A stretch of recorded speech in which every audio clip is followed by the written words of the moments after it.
ഇരിക്കൂർ മണ്ഡലം പട്ടയമേള 17-ന് ഇരിക്കൂറിൽ നടക്കും. Block panchayat conference ഹാളിൽ നടക്കുന്ന പട്ടയമേള റവന്യൂ മന്ത്രി കെ രാജൻ ഉദ്ഘാടനം ചെയ്യും. ഇരിക്കൂർ മണ്ഡലം പട്ടയമേള 17-ന് രാവിലെ 10 മണിക്ക് ഇരിക്കൂർ ബ്ലോക്ക് പഞ്ചായത്ത് കോൺഫറൻസ് ഹാളിൽ നടക്കും. പഞ്ചായത്തിലെ 123 ഭൂ ഉടമകൾക്കാണ് ചടങ്ങിൽ വെച്ച് പട്ടയം വിതരണം ചെയ്യുന്നത്.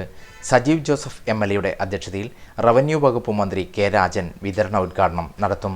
ജില്ലാ കളക്ടർ മുഖ്യ അതിഥിയായി ചടങ്ങിൽ പങ്കെടുക്കും. ത്രിതല പഞ്ചായത്ത് അധ്യക്ഷന്മാർ, വിവിധ രാഷ്ട്രീയ പാർട്ടി പ്രവർത്തകർ എന്നിവർ സംബന്ധിക്കും. മണ്ഡലം പട്ടയമേള സംഘടിപ്പിക്കുന്നതിന് മുന്നോടിയായി ബ്ലോക്ക് കാര്യാലയത്തിൽ നടന്ന സ്വാഗത സംഘ രൂപീകരണ യോഗത്തിൽ തളിപ്പറമ്പ് RDO CK ഷാജി അധ്യക്ഷനായി.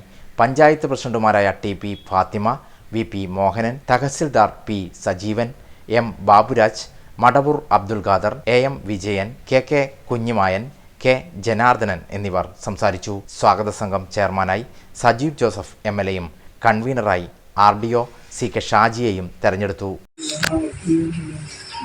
ഇരിക്കൂർ നിയമസഭാ മണ്ഡലത്തിൽ 2025 ജൂലൈ മാസം 17 നടക്കുന്ന പട്ടയമേളയിൽ 23 LA പട്ടയങ്ങളും 97 ലാൻഡ് പട്ടയങ്ങളും അന്ന് വിതരണം ചെയ്യുന്നുണ്ട്. ഇന്ന് ഉദ്ഘാടനം ചെയ്തിട്ട് നമ്മുടെ ബഹുമാനപ്പെട്ട റവന്യൂ മന്ത്രി രാജൻ സരവറുകളും അതിൻ്റെ അധ്യക്ഷത വഹിക്കുന്ന ജില്ലാ കളക്ടർ ശ്രീ അരുൺ K വിജയനും, പിന്നെ അതുമായി ബന്ധപ്പെട്ട് MLA അധ്യക്ഷൻ MLAയും പട്ടയ വിതരണം സംബന്ധിച്ചിട്ട് അന്ന് ഈ പറഞ്ഞ 123 ആൾക്കാർ ഇവിടെ വരും.